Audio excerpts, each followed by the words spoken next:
Welcome to Audiovisual Media Radio. I know you did TV in the first semester. I hope you learned a few things out of that and it wasn't too hectic. You need to have the Next Level Radio textbook. There is another textbook that we will be working with called Managing Radio, but you don't have to buy that textbook.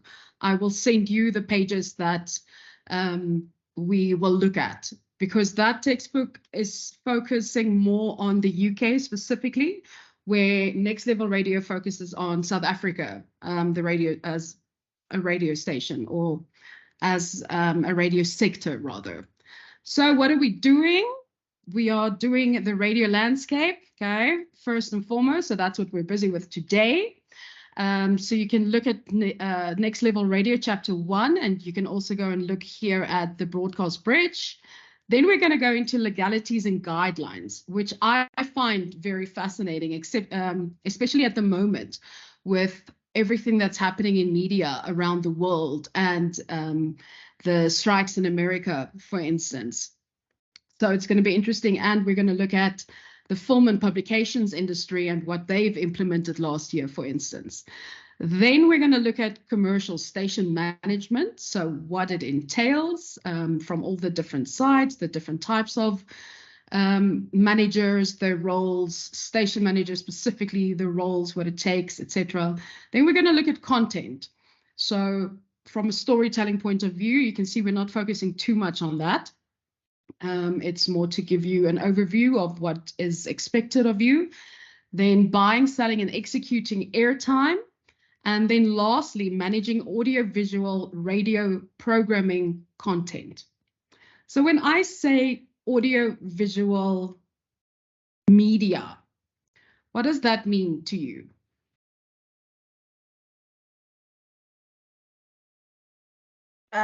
So audio visual. So it would encompass two things. So the audio side and visual, things that you can see, like digital, like picture and all of that. So it could be, for instance, a radio station streaming the content live that they're doing in the studio. It could be a podcast that also has a visual element to it. There's a lot of different things that it can be, but in essence, what it is it's combining audio and visual together, right? So why is this growing so much? There are three ways that you learn, let's say as a student in this case.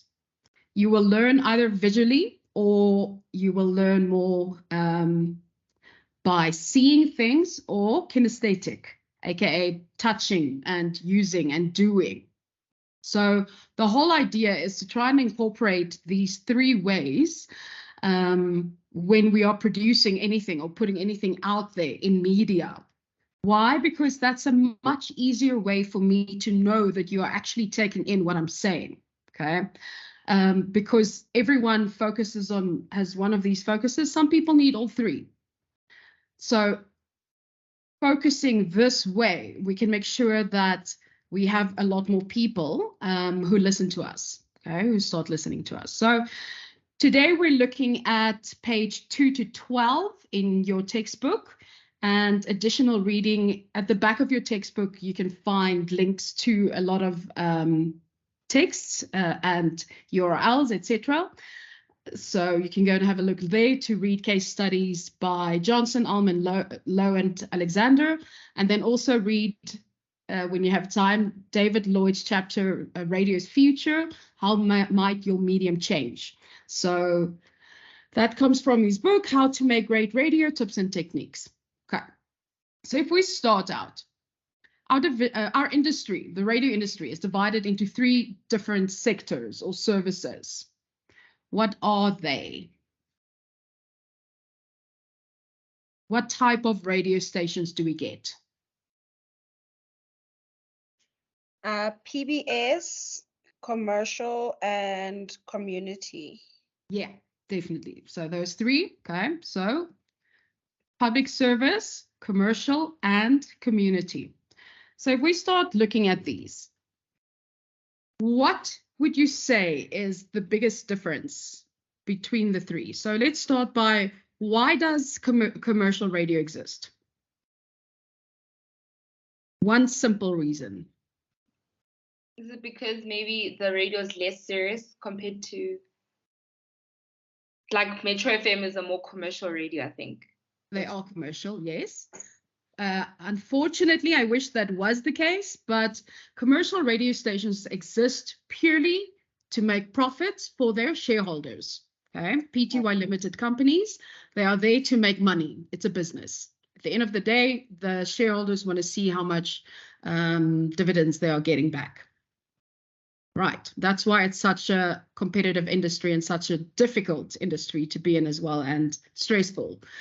Then community radio stations. So under community, you also get campus radio. So both of these fall within that. Sorry, I'm just quickly looking at what Grant just sent me.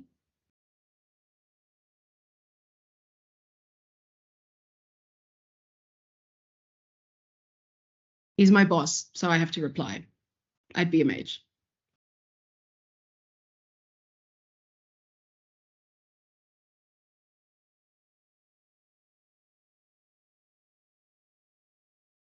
Right, anyway, so like I was saying, campus radio falls under the community sector when it comes to licensing. So why would campus fall under community, form part of community licensing?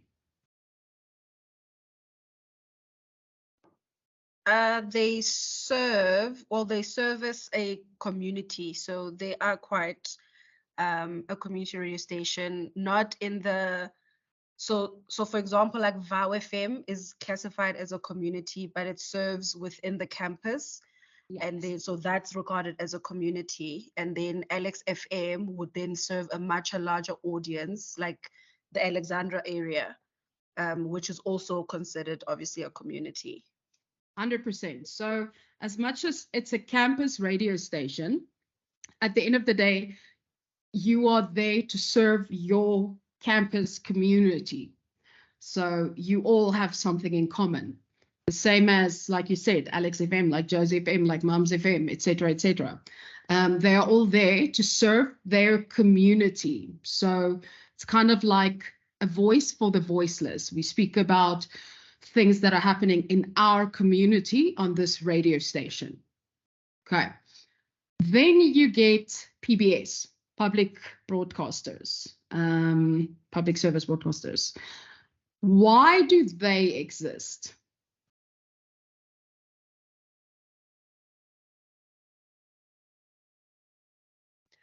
So I think, so PBS does what community radio station does, but at a larger scale. So they are there to become, what do I say? So it's it's informative radio, and they're there to serve the larger audience, the larger community. So they don't necessarily, so they're not necessarily placed to make money or to make any kind of profit like commercial radio stations are. So they are in a less competitive environment than commercial radio stations, but they serve sort of like the same purpose as community, but on a broader and a larger scale. Okay, so I'm glad you mentioned not there to make a profit, because that's the biggest thing about community radio stations as well. They are not allowed to be a PTY limited. They're not allowed to make money at the end of the day that goes into a shareholder's pocket. Okay, it has to technically go back into the community, be used for upskilling, be used to teach, be used to whatever, buy new equipment, etc. But there shouldn't be anyone who's pocketing additional funding. Shouldn't.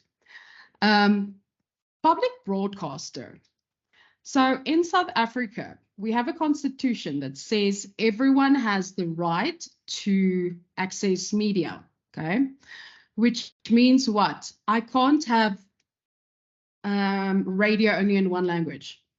So we have the 11 ALS stations. Even though in South Africa we have 12 languages, we can't really use sign language as a radio station. So we have 11 official African language stations.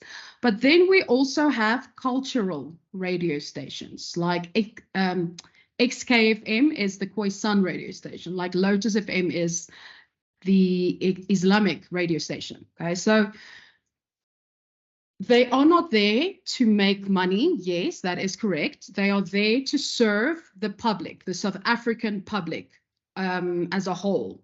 So the big difference between community radio station and the public broadcaster is that as a community radio station, I speak only to my community, right? I speak about all the issues and things that is happening in my community.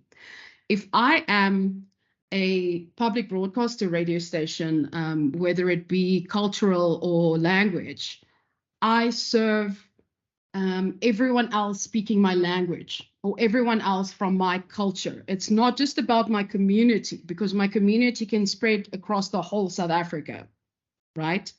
So we refer to it then as it's a radio station specifically for you, for your language, or specifically aimed at your cultural needs, to make sure that everyone in South Africa has a station they can listen to without being excluded.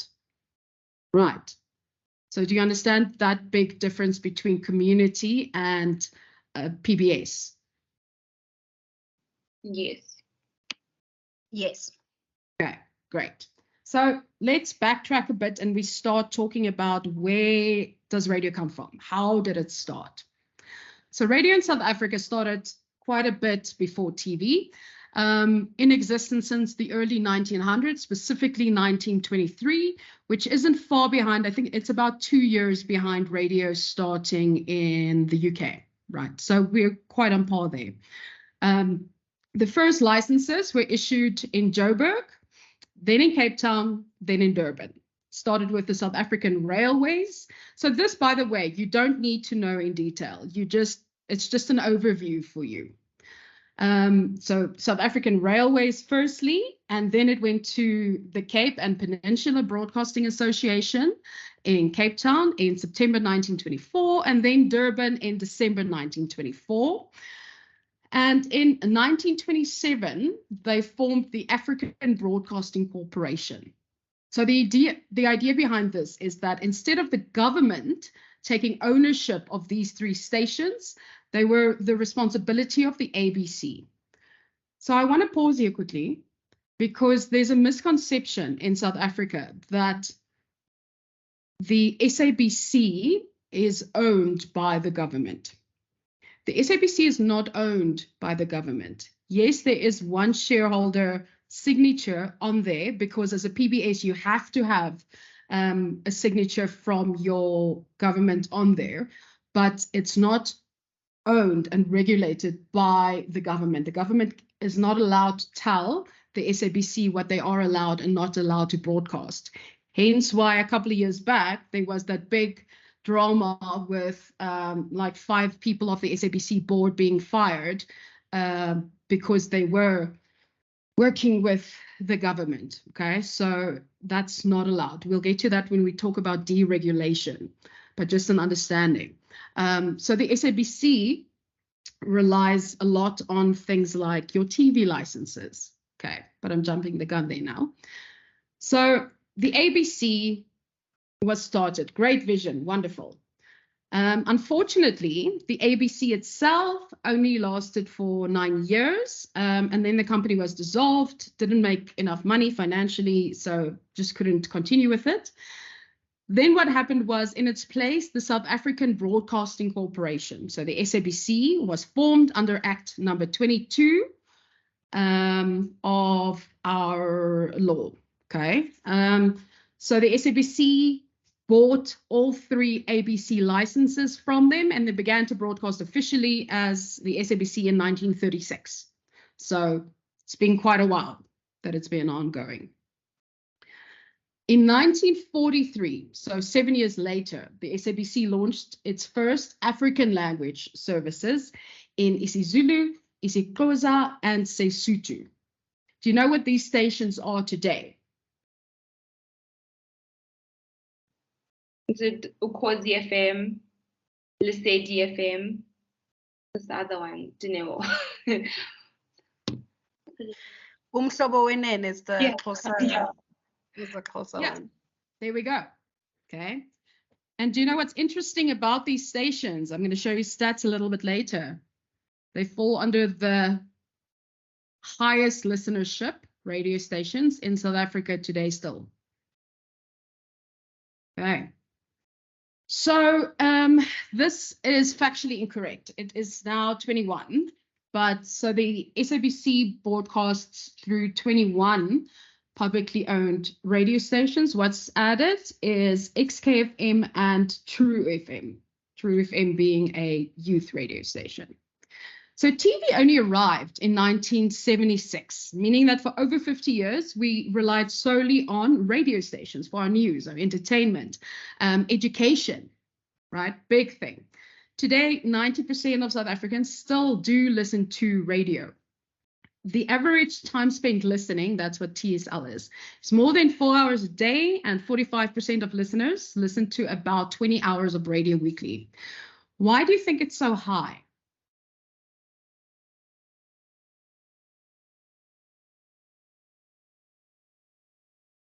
What the listenership in the radio stations that you had mentioned? No, radio overall in South Africa. Why is the, sorry, can you just repeat that so that I can just... Why is it that the listenership in South Africa for radio is still so high, that the fact that still we have 90% of South Africans listening to radio, and people spend more than 45% of listeners listen to an average of 20 hours of radio per week? So I think, firstly, I think the majority of it is radio is easy to access compared to other information platforms. And I think there's also a trustability, if there's such a word. there's a trust that people build between the people that they listen to on radio to give them the information that that they need. And radio generally is a companion to a lot of people, so you can have your radio in the background while doing other things.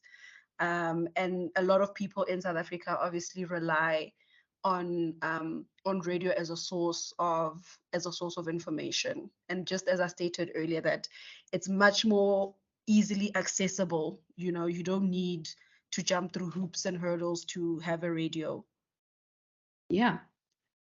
If we break it down, in essence, it comes down to socioeconomic status. Yeah. In South Africa, we know that our rural areas are still are exceptionally big. They are really big, right? And people can't afford TVs. A radio is cheap to buy, and it's easy to have numerous radio stations that you can listen to. Okay, so we do have a high percentage of listening, because you can see as you look at the socioeconomic status of people that people with a job will listen more to radio in the mornings and the afternoons because they're driving. But we've also seen a recent surge in daytime radio as well, like between 9 and 1, due to people driving to meetings and things. But it's important to know that as much as we have such a high radio listenership, it's a lot of it is due to the economic standing of South Africans as a whole as well. Okay, but regardless, radio is a very prolific and a powerful medium of communication, regardless of economic status or geography. Like you just mentioned, radio is a companion. Radio is the only medium that has been made for passive listening, aka for having it on in the background while I'm doing other things. Okay, that's the way radio literally is. Whereas things like podcasts are made for active listening. I have to listen to this thing to be able to take it in. I don't need to do that with radio. And radio speaks to me one-on-one. It's the only medium that talks to me one-on-one, that can do that also. Okay. So let's look at the evolution then of radio. So here we started. Oh, wait, before we carry on. So we saw a very interesting phenomenon. When TV came out, obviously it spiked, everyone wanted one. And even 15 years ago, the people were saying things like radio is not going to last. It's null and void. It's going to go down. TV is way ahead of it, going to grow much bigger than it is, blah, blah, blah. But what did radio do? It innovated, it changed with the times. And interestingly enough, radio and social media go together hand in hand. Okay, it works extremely well together. Why? If I go onto whatever social media platform I am using, is it made for mass media or is it made for me specifically or you specifically?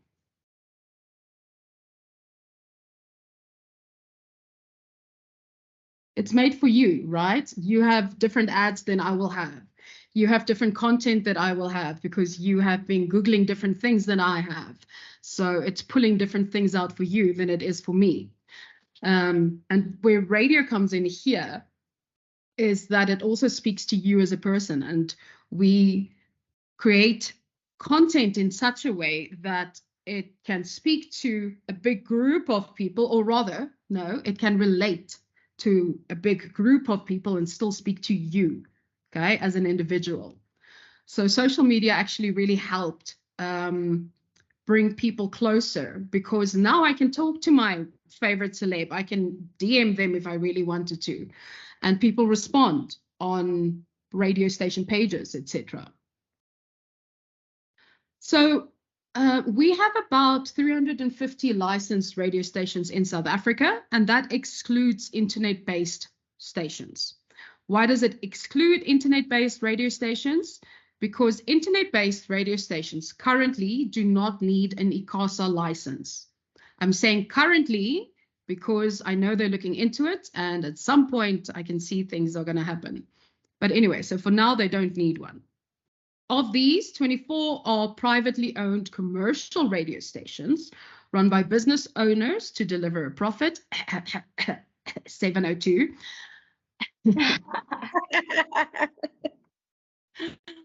And then 21 of these are owned by the SABC. Of those 21, how many are commercial?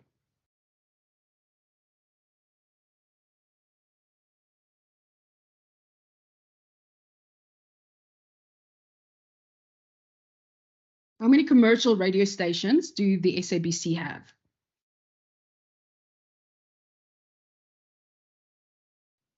Sure. I don't know. I'm gonna take a wild guess. Probably 19 of them, or just under. Okay, so the SABC only has 3 commercial radio stations. Really? Really? Metro FM, 5 FM, and Good Hope FM in Cape Town. Okay. Okay. So Sure. that's it. 3 commercial radio stations. Then they have 11 African language radio stations. Then they have a talk radio station, and they have a youth radio station separate from the commercial station, and then they have culturally based radio stations. Okay. Why? Because again, public broadcasters are there to broadcast to the public, the majority of the public. And as a commercial radio station, I'm not doing that. I'm talking to specific people. So they are there to talk to everyone, which means they have specific guidelines, which we'll look at a little bit later. So SABC, very much dependent on advertising revenue, even though their only shareholder is the Minister of Communications. Okay, they have a signature on there from the Minister of Communications. But like I say, not a state broadcaster. Only 3% of the SABC's funding comes from government, right? They rely a lot on people paying their TV licenses, which people don't like doing, which means there are always issues with funding. And then they rely a lot more on advertising because they need to get in that money that people are not willing to pay, right? So I'm not sure if you knew this, but your TV license fee that you are paying annually for around 300 Rand or whatever it is, not only goes to the SABC TV stations, it also goes to all SABC radio stations. So that funding is really important. The UK runs on a similar kind of platform where they also have the BBC, which is their public broadcaster, and they also get TV license funding to help fund this thing, in essence. So, like we said, we have these commercial radio stations, then we have these public broadcaster stations, then we have these community radio stations. And these are unfortunately self-funded. Many of them are non-profit organizations. They are widely managed and staffed by volunteers. The only place that they really can get funding from these days is the MDDA, okay, the Media Diversity Agency in South Africa. And I know this time around, the MDDA just closed their applications and they were only looking for applications from like the Free State, I think it was Northwest and Eastern Cape. So if you were from, let's say, Gauteng or Cape Town, you couldn't even apply for funding for next year, or well, for the following year. So it's quite difficult to run a community radio station if you don't have the correct management, which a lot of them don't have because they don't have the experience to start with. So they're just kind of trying and failing and trying and failing until they can try and get it correct. Who do you think is the biggest community radio station in South Africa?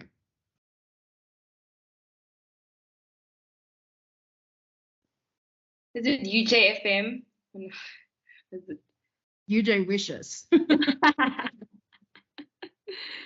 It's Josie FM. Oh. Okay. Josie is by far the biggest community radio station in South Africa. It's bigger than a couple of commercial radio stations. Wow. Yeah. So how is it that we start this whole process? How do I get my radio station on air? There are different ways for the different stations. You have the way that community radio stations need to do it, and then you have the way that commercial radio stations need to do it. So commercial radio stations tend to have they have a 10-year license, okay? Community radio stations have anything between a 3-year or a 5-year license, and then they need to renew it. Otherwise, they're seen as non-compliant, and ICASA can shut them down.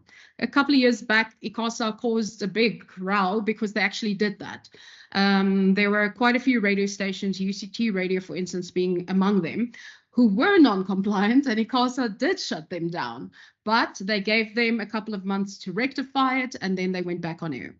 So all these community radio stations each have a license officer to which on a monthly basis they need to submit their programming logs, so all the music that they played, as well as they have to send through a week's worth of audio, so actual audio logs, and their advertising logs, okay, every single month, to make so that ICASA can make sure that you are actually being compliant on the whole.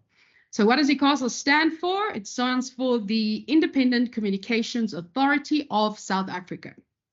Why are they there? They are there because the South African government decided that we need bodies to regulate these things, and ICASA is one of these bodies on the one side, and then we have a body called the NAB, the National Association of Broadcasters, who are there to help the broadcasters, and then we have the BCCSA, the Broadcasting Complaints Commission of South Africa. Okay, so ICASA, firstly, What do? They are mandated to issue licenses to ensure universal service and access, monitor the industry, hear disputes, plan, control, manage the frequency spectrum, and protect customers from unfair business practice. So anything that has to do with communications has an ICASA sticker. The back of your mouse has an ICASA sticker. Computers have an ICASA sticker. Cell phones have an ICASA sticker. Okay, TVs, radios, obviously. Okay, everything that falls under communications has an ICASA sticker on it. ICASA looks after everything communications that has to do with communications. So firstly, they issue licenses. So we get two types of licenses. The first is what we call a spectrum license. So my broadcast spectrum is my footprint. Okay, so it tells me how far I am allowed to distribute, how far my megahertz waves are allowed to go. Okay, the footprint I'm broadcasting in. The other one is what we call a class license. My class license is my name. It tells me the type of radio station that I am in terms of music. We're going to talk about that in the future. What type of content am I broadcasting? How much news do I do per day? How many minutes in essence?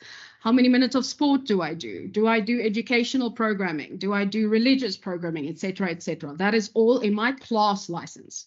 So as a community radio station, you would apply for said license. Let's say in the middle of Pretoria, we think there's a lack of a Zulu radio station, a community radio station, because it's too Afrikaans. So we go to them and we say, listen, we have this group of people, this population who are not currently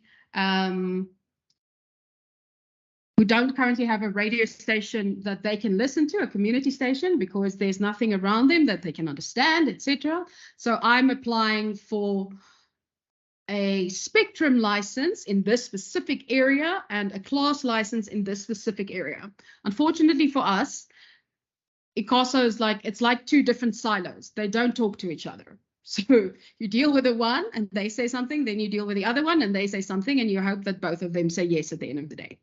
But we are sitting in a time in South Africa that since 2017, there's been a moratorium on new licenses. So no one can apply for a new radio station license, community radio station license, because there's no frequencies available. Okay, our FM, aka our waves, frequencies are full. If you see it, it's actually quite scary when you look at the waves on the spectrum. Because remember, we also use frequency for other things. For instance, SOS signals, submarines, there's all these other services, the Coast Guards, etc. All these other people who also need space to be able to make use of frequencies. So what have we done? We've put a moratorium on it. So fine, you could always go and create an AM radio station if you really wanted to. So AM stands for amplitude modulation versus FM, which is frequency modulation. So this is more scientific, okay, science related, not really stuff you need to know in detail, but it's interesting. So AM sounds like a tin can, or like you're sitting in a toilet cubicle talking. So you know that very hollow, tinny sound? That's what AM sounds like. So we only have one AM music radio station in South Africa called Magic 828 AM in the Western Cape. And it works for them because they play old school songs. They don't play the re-releases of said songs. So it doesn't make such a big difference in terms of what you're hearing, because the quality of the tracks weren't that great to begin with. Okay, so anything mono works well. So why would you want a radio station on AM? Because AM is bendable. Okay, AM can literally go around the world if, like me, you believe the world is round indeed and not flat. Whereas FM is not bendable. FM can't bend at all. It's straight. Okay, so if I have a radio station and my frequency, my footprint has like a mountain in the middle. It means that I need to have a transmitter going to the bottom of said mountain, then one going up said mountain, and then one going down said mountain, and one going on again. Okay, get my drift. So not bendable at all. But crisp, clear sounds, not influenced by things like rain, wind, topography, so buildings, etc., whereas AM is influenced by that. Okay, so that's the main reason we don't really create radio stations in AM, because we actually want people to listen to our radio station. And today people are so used to this wonderful sounds that come out, this clear sound, that you're going to go, oh, something is wrong when you hear that. Okay. So one of the issues also that have been coming in with the FM signals are that the waves have started crossing at certain intersections because people obviously want to increase their footprint. I want more people to listen to me. So I'm like, sneakily, I just, increase my transmitter's strength a little bit, meaning I can broadcast a bit further, which means now I'm infringing on someone else's frequency. Have you ever driven and heard two radio stations broadcasting over each other? Yes, I actually have experienced that. That means someone is doing something they're not supposed to be doing. Because if you adhere to your frequency broadcast spectrum footprint, it shouldn't bleed like that into another radio station. Okay, so that's like one of the reasons ICASA exists, for me to go, sir, they are on our side of the playground. Like, move them away from our side of the playground. Okay, so it's one of the kind of issues that they will clear up for you. So part of the disputes that they would listen to and make sure that there's no unfair business practices happening, etc. So what is the big difference then with the BCCSA versus ICASA in terms of hearing disputes? So the BCCSA is a body that monitors the content that gets broadcast on radio. So they're sort of like the principle of the radio. So if something is, so if radio stations don't adhere to their license, or if they've got or if they take to air content that somebody deems offensive or is not suitable for children or for whatever purpose, then they can take them to the BCSA to lodge a complaint. And then if the radio station is found to be guilty, then they do pay a fine to the BCCSA. So in essence, what it comes down to is, are you infringing on my constitutional rights in any way? Okay, so when everything started, the radio station started and ICASA started, the NAB was formed, the National Association of Broadcasters, who looks after all the broadcasters, not only radio, okay, but the broadcasters' rights. So they are like the principle of the media in South Africa. Then we had this lack. We needed a principle now for the community as well, for the people, because if I can complain as a radio station, surely the listeners should be able to complain as well if they hear something they don't like. And this body was formed, okay, also independent body, to make sure that I do have a right to stand up if I don't like something, or there's hate speech or whatever it might be, so that I can go to them and exactly that, go and complain about the radio station or what they stand for, or a presenter who's been saying things they shouldn't be saying. Okay. Oh, hold on before I carry on. So there is, with this happening, right, we don't really get new stations. Fine, I can get a one-day ICASA license if I really want to do something, but can't get anything else. So it was a very interesting phenomenon for me when there was one community radio station who got a commercial radio station license without the commercial station license being bid. So normally what happens with commercial licenses is it's open for bidding. So people all pitch in and saying why they should get it, blah, blah, blah, blah, costs a lot of money, etc. And then they decide on one person to get it. But have you ever heard of Classic FM? Yes. Yes. Do you know it doesn't exist anymore? Yes, I do.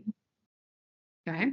So Classic FM couldn't make money anymore. It wasn't financially viable anymore to have this pure classic radio station. So what happened? Hot FM has always been a community radio station since the day they launched. But since the day they launched, we all knew they were actually meant to be a commercial radio station, because if you look at everything from the station management to all the presenters and the way it's run, it's very commercial. Okay.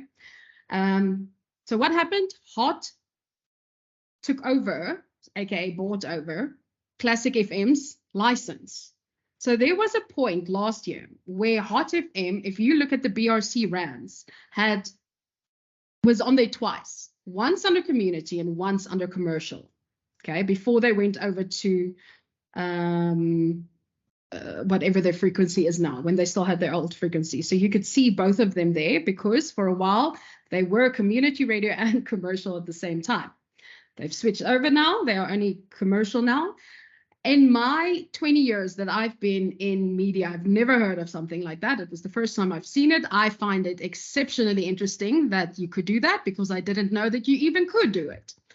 But anyway, so Hot is now a commercial radio station and Classic FM doesn't exist anymore. Just something interesting there.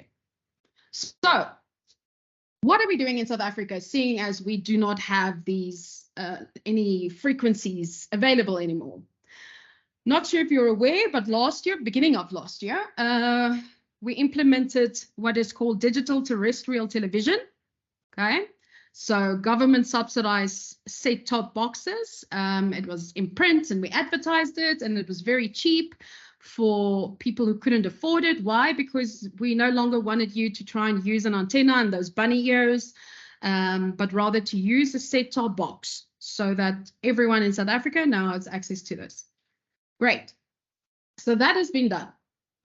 But keep in mind, a lot more people in South Africa have radios than does TVs, okay? Way more radios out there than there are TVs out there. So what we are waiting on, and what we have been waiting on since a long, long time ago, I feel like I can start singing that song now, because I've known about this for at least 8-9 years now. Anyway, that they have been looking at bringing in what we call DAB, digital audio broadcasting. So Danao, you should know what DAB is, because you guys are on there. Ever heard of it? Oh, no. What am I doing? Why is sharing paused? No, I haven't. I have not heard of it. Okay. So DAB, in essence, will be wonderful once we can do it. Reason being, where you are now, let's say on, I don't know, 92.6, you are taking up that frequency space. There's only one radio station, right? If you go and use digital audio broadcasting, you can use that same space for 50 radio stations. Okay, that's how small it is. So once we go through this lecture, I'm going to start talking to you about in detail about what DAB is. But it's, in essence, it'll change the face of radio. We can have, because currently community radio is very monopolized in South Africa, right? Because if you look at the UK versus us, they have double the amount of commercial radio stations that we do for, let's say, the same amount of people. So it'll be good for us in sense of competition and just making sure we're still up there. But what are we waiting on? We are waiting on the government to get funding to be able to subsidize a set-top box for everyone. Why? Because it is my constitutional right to be able to have access to the media. So for me to do this, it means the government, if I can't afford it, needs to be able to provide me with one. Okay, so we are waiting. But currently, there are some stations that are running on both DAB and FM at the same time, which is not an issue at all. And they've bought into it. So they've actually paid money to be part of the digital audio broadcasting. So, you know those little smart speakers, let's say JBL Bluetooth speaker thing with like a little screen on it where you can either listen to radio or you can play music from it? Yes. Yes. That is DAB. That thing is a DAB device, okay? So all the radio stations that you can listen to on there forms part of DAB. So your metros, your 947, 702, 5FM, and quite a few other stations anyway are already part of this thing. So people have bought into it, okay, and have spent on this thing. We are now just waiting to see what is going to happen, whether this thing is actually going to be implemented. So one of two things can happen. There's been countries where it's been implemented and it's worked really well, great, they switched off FM. Then there's been countries that have used it, decided they don't need it, switched that off and gone back to pure FM. Okay, so it's quite interesting to see how it differs around the world. So, however, whether a station is owned by the government or not, South African radio stations all operate on commercial business principles and operational practices. What does it mean? It means I have a product that I sell, whether the product is a chair or whether the product is content, airtime, in other words. It's my product that I am selling at the end of the day, right? So you can sell that content within your specific footprint to advertisers, or you can sell it to overseas partners if they are interested. Like at a point,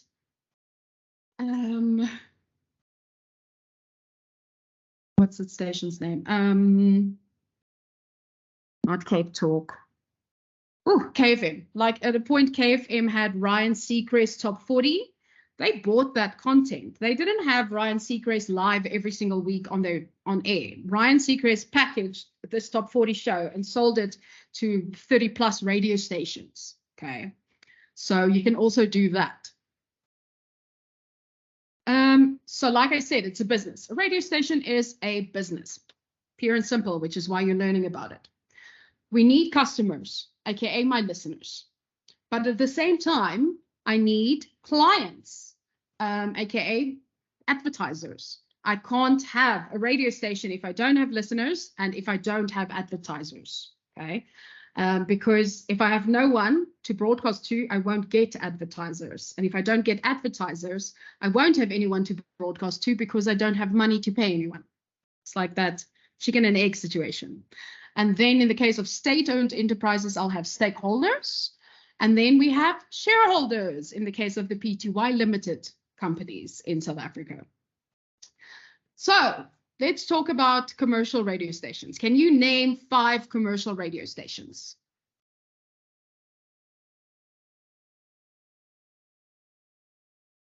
Uh, 702, 947, Metro, Kaya, and 5FM. Okay, great. So you mentioned different types of radio stations there now.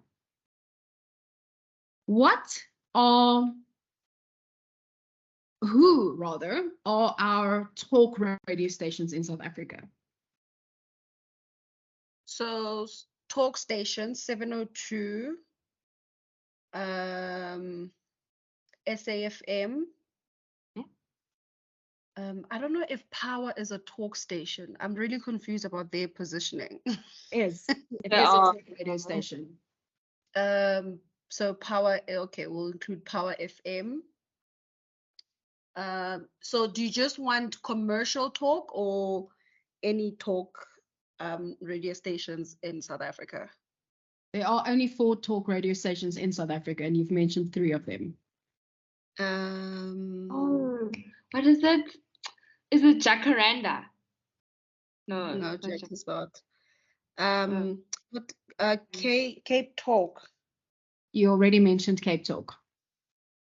Oh, did I? Did I say- 94.7. No, 947 is not a talk radio station. So I said 702 Power, SAFM.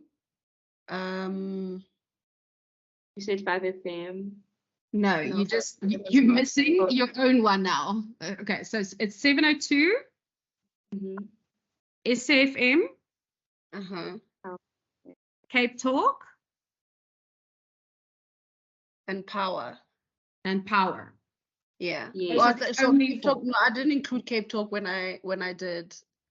Did I Oh, include yeah. it previously? No. Possible. Yeah. So those 4, yes, are the only Okay. 4 talk radio stations in South Africa.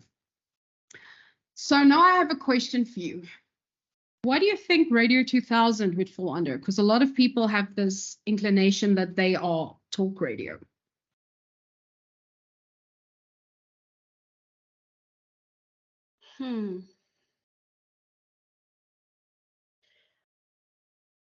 Is it so they are part of PBS, right? Because they're not commercial. Yeah. I don't know. So I would classify it. I don't know. So I think it's a bit of both, because they do have like music elements and then they've got talk elements. So they're not strictly like talk, and they're also not just strictly a music radio station. So they have a music license. Okay. They fall under what do you call it? Adult contemporary. Yeah. In terms of their music license, but with that they have talk elements. Okay. But they still, in terms of licensing, are known as a music radio station. If we want to define it, we can say music/sport. We can also say that they are the English ALS station, African language station. Okay. Okay. So Radio 2000 is always an interesting one. If we continue talking about a commercial radio station, we have said that they exist to deliver a profit the same way that any other business would, which is why they are so stringent and so strict on the presenter ratings, etc., and the way that they run these things, because universal business principles do apply. Stations are all fighting together for time with their listeners.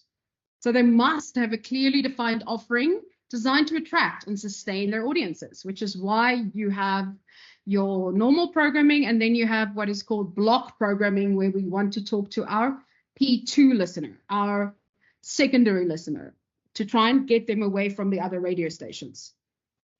Because radio is this highly competitive space. In the whole South Africa, if you were to count everyone who's in the radio industry and put them together, you'll get around an average of 12,000 people, okay, which is not a lot if you think about how many people we are. So radio stations will definitely very carefully manage their resources to deliver the best possible products that they can, and will aim to develop new competencies and new revenue streams at all times to make a profit. So if we go back to what happened in South Africa, South Africa went through a time of deregulation and liberalization. So what does that mean? What does it mean if I am deregulating? So opposite of regulating. I'm taking away some of the rules and laws that I've imposed on you, that I told you that you have to adhere to. So what I did now is I said, you know what? I don't think this is necessary anymore. I'm going to take them away. Why would they do this? First and foremost, because would you trust a media outlet, if you knew that they formed part of, for instance, the government, they're owned by a government entity, will you trust what they say? I think today, no. I don't know. In 2023, no, yeah. That's a fact, okay? We're going to talk about a place where even the Catholic Church still has a say on what, or still owns radio stations. I would not trust what gets released there at all, okay? I'll be like, hey, propaganda, yo. So we need to have a free and fair and independent media body for it to have credibility. I need to know no one is standing behind you, pulling your strings, telling you what to say, what you can and can't say. So hence deregulation, so that we could establish a more credible image of the media industry in the eyes and minds of people, of citizens, right? Then we went through a period of liberalization. So here, the government relaxed a couple of their laws and policies to reflect this more free market approach to commerce and trade. How did they do that? They sold off some of their stations, okay? So they distributed the types of ownership of different radio stations more widely across different companies and associations. So other people could now also buy into this, and then we could finally have competition, different types of stations, wider variety for people to be able to listen to, etc. And it began in 1996. So why does this say 2006? This should be yeah, like that. Anyway, it began in 1996 officially, where the SABC let go of 6 radio stations that was owned and operated by them, namely 947, Jacaranda FM, East Coast Radio, KFM, OFM, and Algo FM. Something interesting about these 6 radio stations. 947 and KFM, owned by the same company. Jacaranda and East Coast Radio, owned by the same company.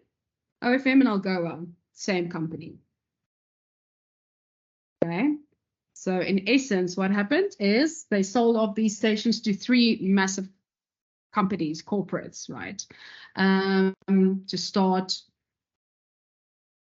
bringing in different types of radio stations of different formats. So this process of privatization and liberalization meant that these stations could now be bought by groups of people with financial investors funding them to be owned and operated as commercial entities, which is what happened. So that was 1996. And during 1997, 8 more commercial radio station licenses were granted that the SABC gave away to broadcast in Joburg, Cape Town, and Durban.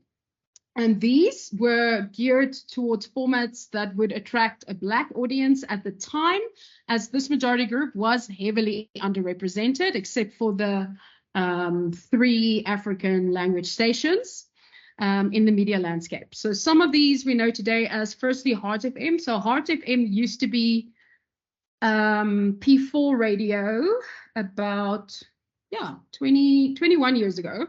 They used to be known as P4 radio, actually, up until a couple of years later, because I used to work for P4 radio, which was like a jazz radio station before they became Heart FM, and they were way more politically inclined, I can say. Then next one, Kai FM, YFM, Cape Talk, Gagazi FM, and Classic, which no longer exists. Okay. So something interesting about Gagazi FM.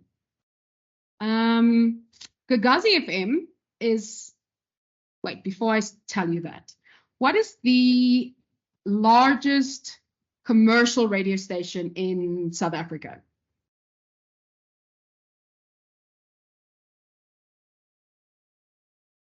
I'm gonna guess Ukhozi FM. Yes. No. Yes. Oh, yeah. Okay, by far. Oh, hold on. I am lying to you. Cause FM is the biggest radio station in South Africa. Yes, they are number one. But who's the biggest commercial radio station? Because Ukhozi is the isiZulu station for ALS. ASL.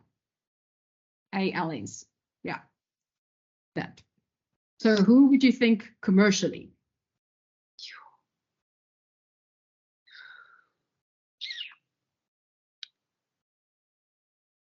Could it be Metro FM? It is Metro. Oh, no. So who do you think is second?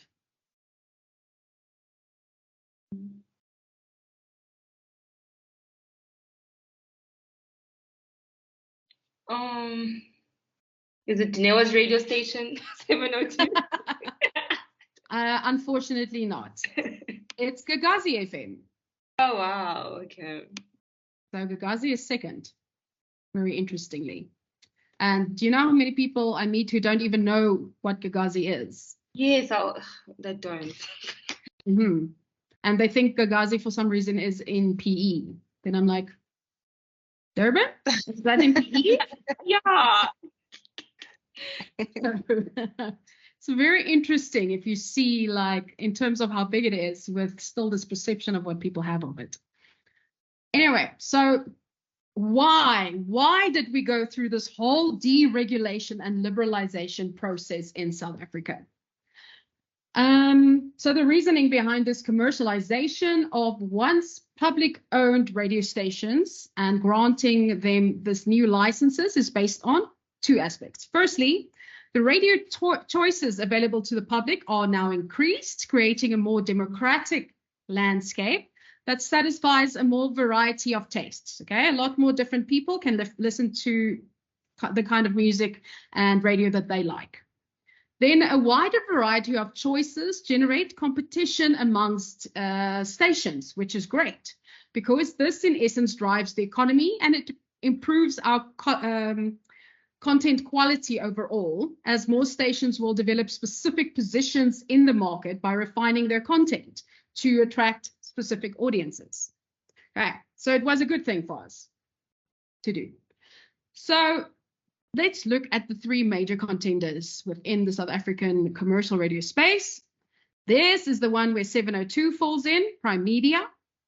Prime Media, we all know, big. They own lots of outside billboards. They own 702, Cape Talk, 947, and KFM. Then we have Kagiso Media. What does Kagiso Media own? Kaya, Jacaranda. Can't remember the others. East Coast Radio. East Coast. Also on that, they don't have 100% shareholding of Kaya. Oh, really? They are not the only person. Or are they part shareholders? Are they not majority? I wonder if I still have their licensing document here. Hold on, I'm going to tell you now. Before I lie to you.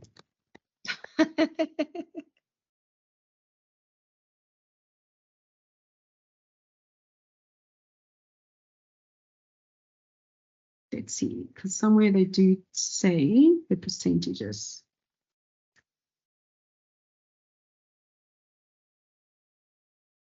So Kagiso Media has investments they don't own. So they own Jacaranda and East Coast Radio. Okay, but they have investments in Kaya, Gagazi, OFM, and Heart FM. Oh. Because I think it's African Media Entertainment actually that has the majority. African Media Entertainment. Let's see.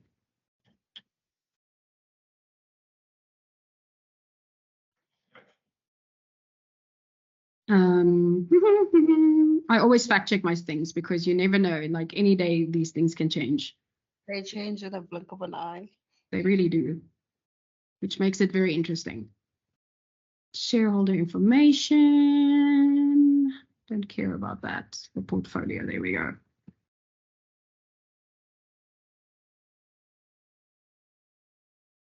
Yeah, so AME has majority shareholding of OFM, and they own Algoa. So who? Hold on. Pi FM.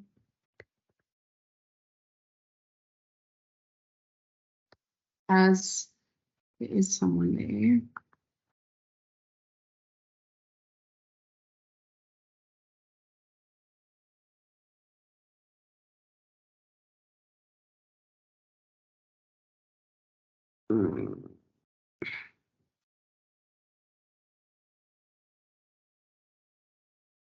I can't see who else it is now. Oh, wait, no. It's moved. Right. I'm going to have to find, I want to find the annual compliance. Oh, I think I just found 2017. Okay, this will tell us who it is. So Kai M, oh no, this was only until 2018.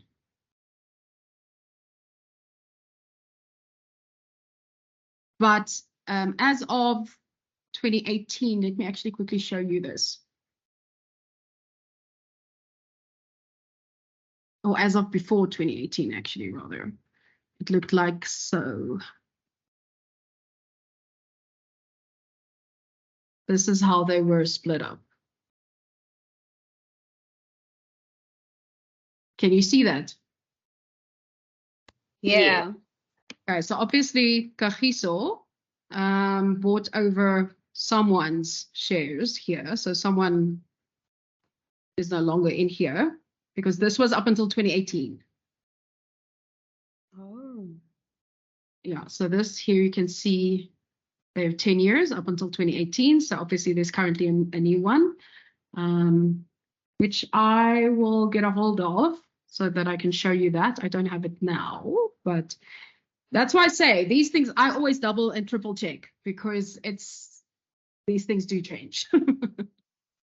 And they change often, and you still think one thing, suddenly it's another. Okay. Anyway, so let's go back to my slides.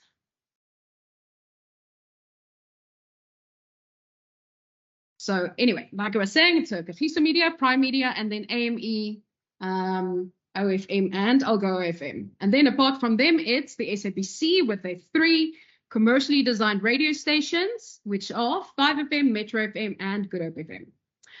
So if we look at public radio now, public radio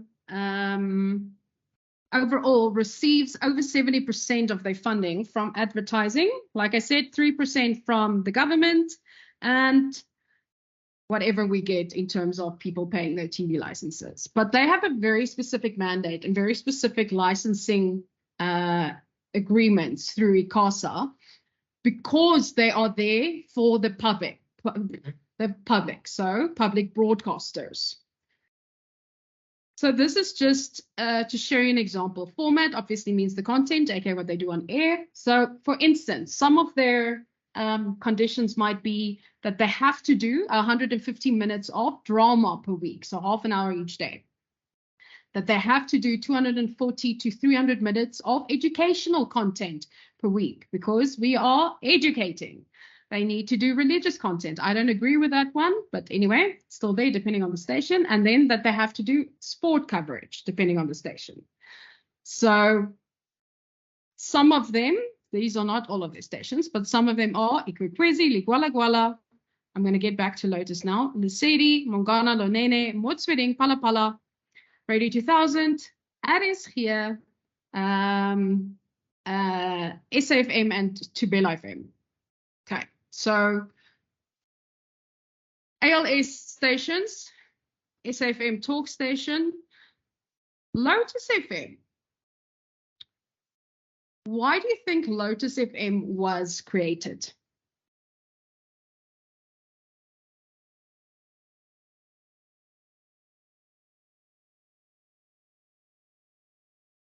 I'm not sure. I don't Who are their audience? Hey? Who are their audience? Do you what do you know about Lotus? Isn't it in? So, Yeah. Sorry, Jess, you can go. No, I was saying, isn't they target audience Indian people, I think. Right? So Islamic. Yeah, Islamic, yeah, sorry. Yeah, so, That is correct. yeah. Okay. So this is cultural, a Oh. cultural radio station, all right? Mm. Not so much anything else. So, do you remember a couple of years back when Mr. Cloudy Motsweding decided overnight that we need to go, all SABC radio stations needs to go 90% local music?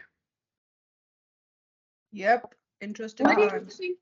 What do you think happened to a station like Lotus FM?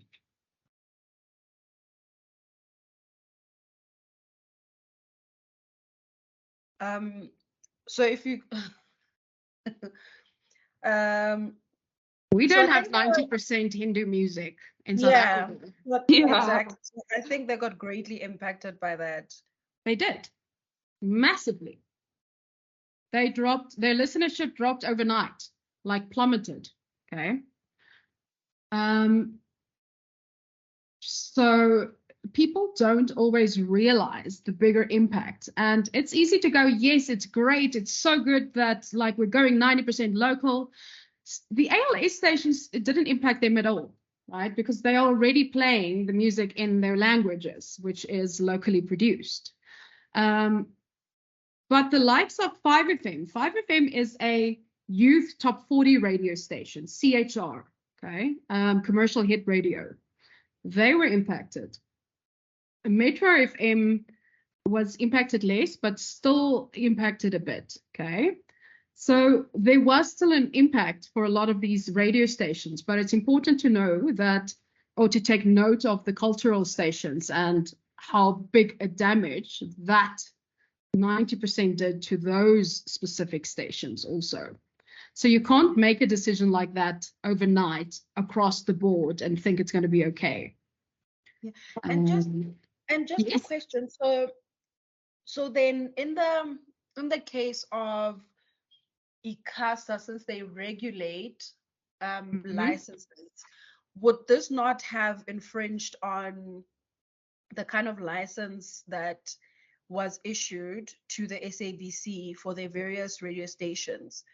So if you just wake up and say 90% local, is it not, so does their license not stipulate that there needs to be obviously like balanced content, which will obviously include international music and all of the rest? Or did that not even have an impact, or did ICASA not have a say in the decision that Cloudy had made?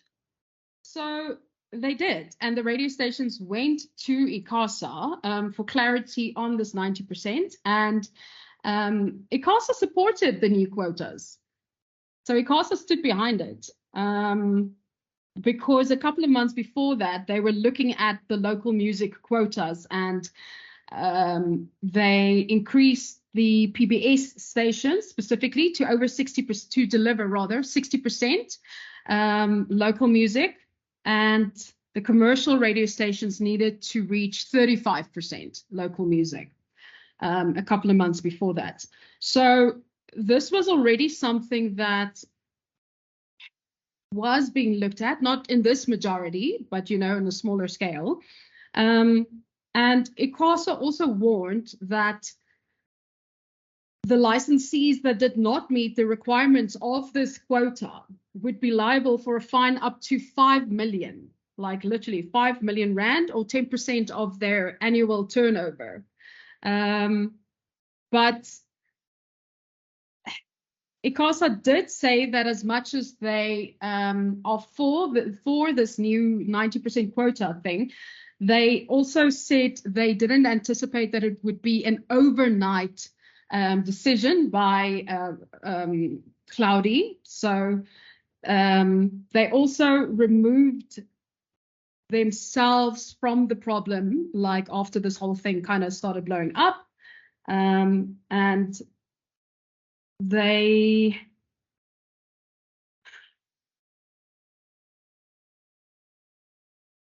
kind of just they started backing off because they said the SABC was giving them more than 90%, so more than they wanted. But like I said, the problem here again was that stations like, for instance, Lotus FM was not taken into consideration. As much as ICASA was standing behind it, it did massive cultural damage to these radio stations. So obviously, as we know, what ended up happening is that they retracted that. So ICASA did go back to saying, okay, guys, not working, can't work on all these stations. So we need to go relook at what we are doing at the moment. So that's a long answer to your question. That's very interesting. Okay. See, radio is interesting. All right, so what other stations are there then? So then we have, for instance, True FM, which is isiXhosa and English, okay, youth radio station. Then there is XKFM, which is like, I don't know how to pronounce it, something like Pu and Kwe. So it's a Khoisan radio station, okay. More, again, culturally as well. So you can see all these different cultural radio stations that we have along with these language-based radio stations, again, because it's for the whole public, the whole South Africa. If we look at a couple of formats, here it says full service / cultural, right? But out of these, I would not necessarily call, I would call majority of these ALS stations, African language stations. African language, iKwekwezi, Ligwalagwala. Lotus, I would call cultural. The Sedi, Mongana, Lonene, Motsweding, Palapala, I would call African language. Radio 2000, here you can see, they see them as sports / music. Again, they have a music radio station license, but they do play a lot of sport. SAFM, scrap that music part. SAFM is a talk radio station. Talk radio station, that's what they're known for. True FM, like I said, youth, and XK I would also put under cultural. So it's just so that you can see how different places would name the different types of radio station. And in essence, there's nothing wrong with this. It just depends on where you're looking and how they would say it. As long as you understand the difference between ALS stations, for instance, and the cultural radio stations. So the one is there for your language, which also then encompasses your culture. The other one is there for your culture, which then encompasses your music, sometimes your language as well, depending. Whereas my community radio station is there for my community, my specific community, wherever I'm broadcasting, like Alex in Alexandria, like Josie FM in Soweto, for instance. Okay. So before we carry on there, I want to show you, where is this thing? Ds, I want to show you Ds.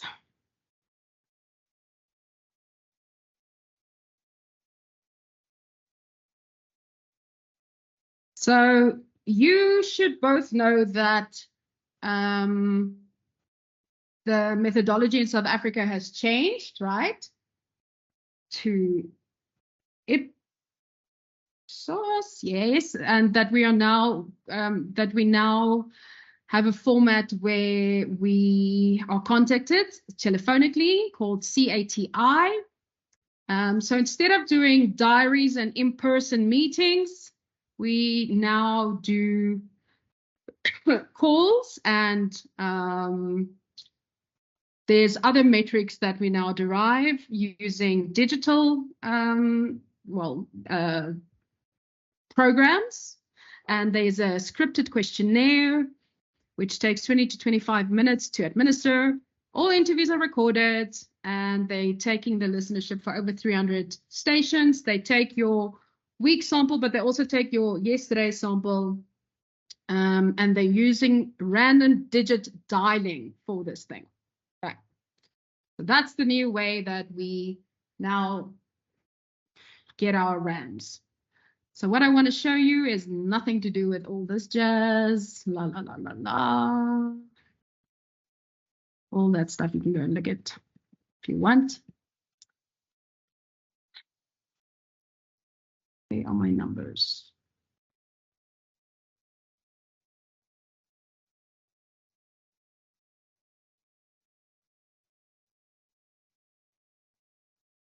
Okay, so top 20 commercial radio stations. Number 1, Ukhozi FM, 7.597 million listeners. Okay. Metro FM, 4.535 million. Then, this is what I want you to have a look at. So the first one, public broadcaster. Then we have one commercial, but also SABC. Then we have a public broadcaster, a public broadcaster, a public broadcaster. Oops, I skipped a public broadcaster there. A public broadcaster before we get the next commercial radio station. So it's very obvious where South Africa's majority still listen. And it's with the exception of Metro, it's radio stations in their own language, or Radio 2000, which has an older listenership, lots of sport also. And then you have Gagazi, which it's actually gone down, by the way, in figures.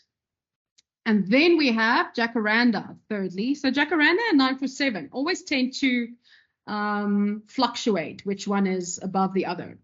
But Jacaranda, then we have another PBS, then East Coast Radio, which is our next commercial, another PBS, then KFM, and then 947, which is really interesting because this has never happened, that KFM is bigger than 947, which could mean a couple of things. Then 5FM, then YFM, and then Heart. Okay, so these are the top 20, what they call commercial radio stations, but you understand PBS versus commercial here. We look at community, Josie by far, but they also have dropped. They used to be on 600,000. Again, I have to say that this quarter tends to be lower every single year. Yeah, don't ask me why. Anyway, so we'll see what the next one says. Then Izwi Mzansi, then Voice of the Cape, Teta, Zibonele, Nongoma, Ikora, Vembe, My King, Alfred Nzo Community Radio Station, Kwezi, then Radio Tygerberg, which is a Christian radio station, CCFM, Christian radio station, etc., etc. Okay. Number 20, interestingly enough, Afrikaans radio station. So that's our top 20 community stations then. So if you look at just a little bit of Ukhozi here, oh, I don't want to show you this actually. This is just the, oh wait, yes, quarter hour listenership. So quarter hour listenership is interesting because here you can see the amounts and the times that the quarter hour listenership goes up, right? So right here is before 6. So it spikes at about what, 5:30-ish until about 6:15, right? And then we have a spike again in the afternoons here around 3:30. On the weekends, completely different story. Versus then if you now look at Metro FM, their biggest spike is here, okay, in the afternoon, like 5. Versus in the mornings. PBS, commercial. Okay, very interesting when you start delving into these things and you see the differences between them. Okay, that's all I wanted to show you on there.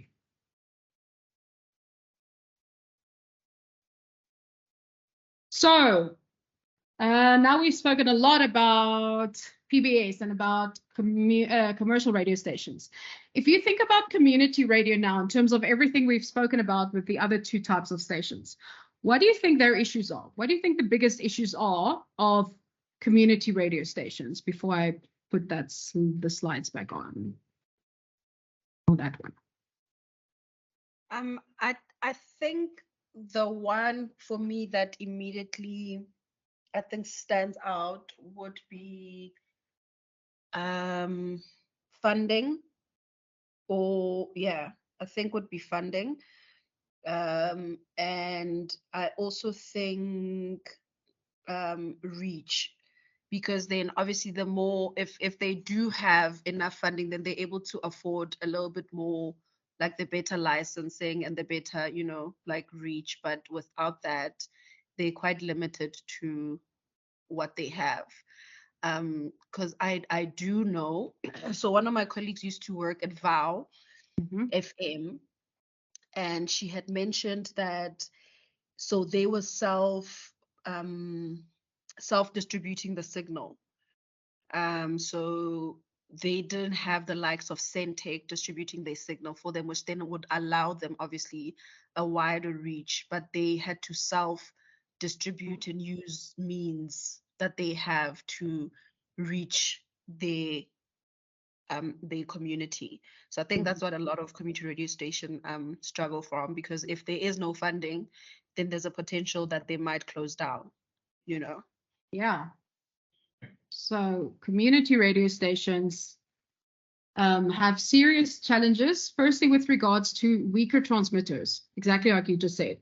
So if I am up against someone with a transmitter that is that big and has that big an audience, and I am here with my transmitter that only does that, I have a way smaller footprint. And what does that mean? That means I have way less listeners, which unfortunately for the agencies in South Africa make a big difference. So less listeners means less spending due to less advertising, which means I get less money, right? And I need to compete against the likes of SABC and the commercial radio stations. It's difficult. It's not an easy thing to do. They depend on funding. And like I just said, the MDDA can't afford to give everyone funding. They don't give everyone funding because they also need to fund print and they need to fund TV along with radio stations. So you might have 5 stations getting funding for the year. So lots and lots of financial challenges. But on the other side of that, community radio stations are able to cultivate really loyal listenerships, okay? Similar to the African language stations. People are loyal to their stations. If you grow up in a specific community and you're listening to that specific community radio station, you are loyal to them. Think about schools. There were always school rivalries, right? With like people in a school next to your school, or rivalry universities, whatever. It's things that we kind of cling on to. And people tend to stay loyal to their community radio stations as well. Because community radio stations target a specific community, specific types of people, specific culture groups, or other groups of people. And when it comes to community radio stations, we have very diverse. We're very similar in terms of Australia in that way, that we have all these very diverse community radio stations from all these different languages, to High FM, which is a Jewish radio station, to CCFM, which is this Christian radio station, to all these other radio stations, etc., to campus stations, to a Chinese focused radio station focused only on women, etc., etc. So all these different types of community radio stations, in order for there to be something for you within your community also that you can listen to. So yes, lots of challenges for community radio, but they also have a lot of good going for them. Also, this is where the groundwork happens for presenters, producers, etc. People who do not go study necessarily. This is where they gain their knowledge in order for them to try and get a foothold within the commercial sphere. Okay. Okay, so I've just shown you the RAM figures. Just briefly then about visual radio. So as much as we're doing audiovisual media, this is based on radio. Last semester you did TV. So visual radio, first and foremost, a form of radio. The main idea behind it is to preserve the leading role of the radio program. So storytelling. Okay, we still want to have that sense of we are telling you a story. Why? Because since the day you were born, people started telling you stories. And it never stops. Every single day, you spend about 60% of your day telling people stories. So we want to keep that. So the result is video of what is happening in studio that's streamed in parallel with the audio, with most of the processes being completely automated, but also it's changing now into a little bit more of almost like TV.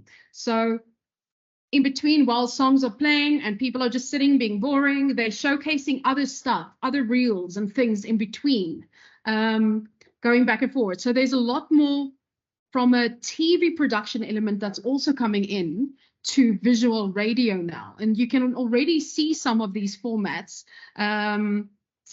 in quite a few of the USA radio stations. So radio stations are gaining visibility, the talent gains additional exposure, and radio becomes more of a two-way experience for listeners/viewers. Co-owned TV stations often do break-in interview segments with their partner radio stations as a form of cross-promotion, like you would know that SABC One and Metro did, with the DJ live producing, and then it links back to the studio with the presenter, and then it links to the presenter on SABC One, and back and forth and back and forth.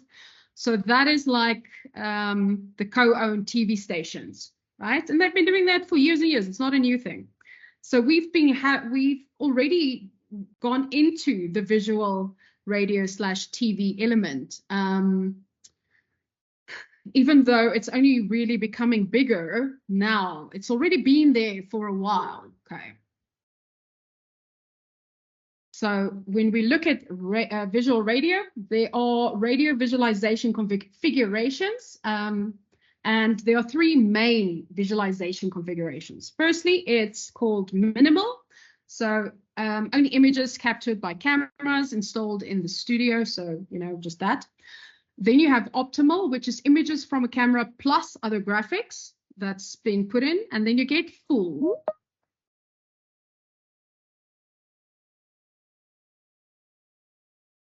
Ooh, welcome back, Jessica.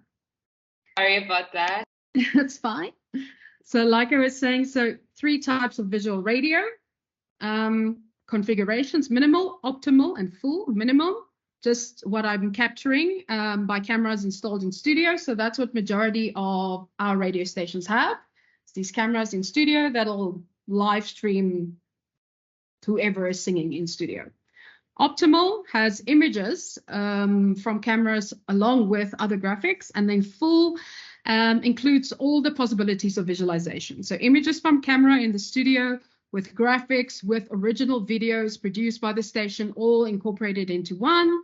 So imagine kind of like reels. I think that's the best way to explain it to you, is there's this reel that's made out of video and graphics and photos and pieces of what I've recorded in studio.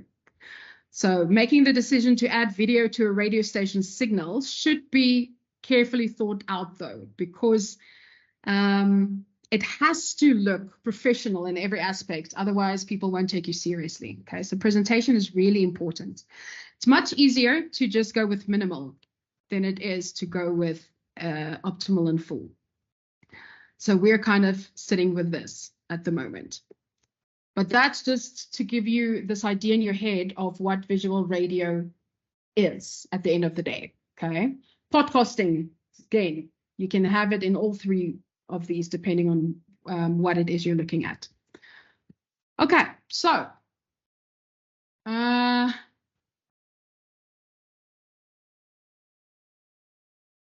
I'm going to stop the class here for today, seeing as it's 7:45 already, and I've only gone through one lesson with you, but I know for a fact that the third lesson won't be as long. So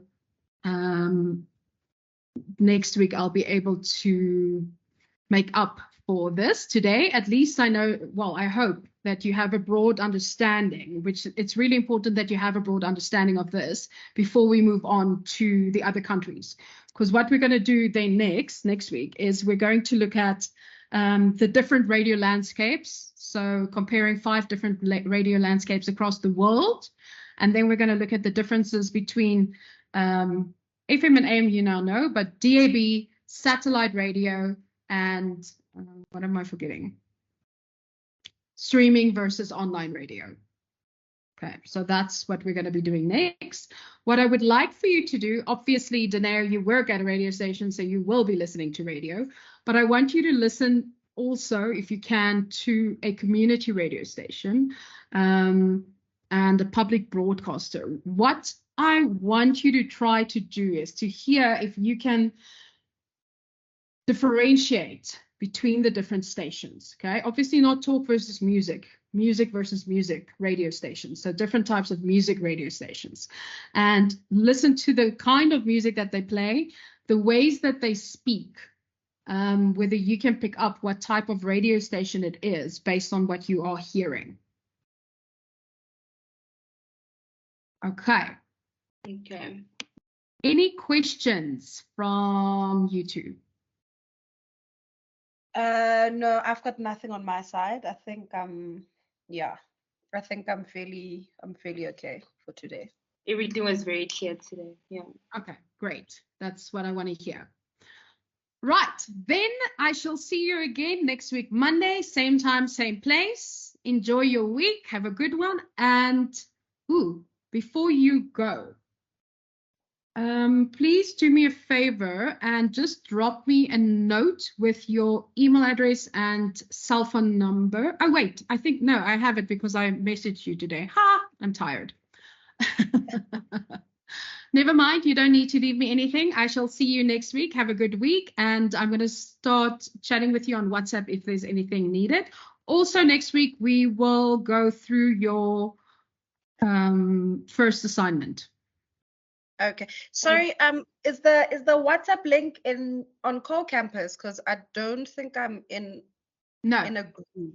I haven't created it yet. Oh, got you. Okay.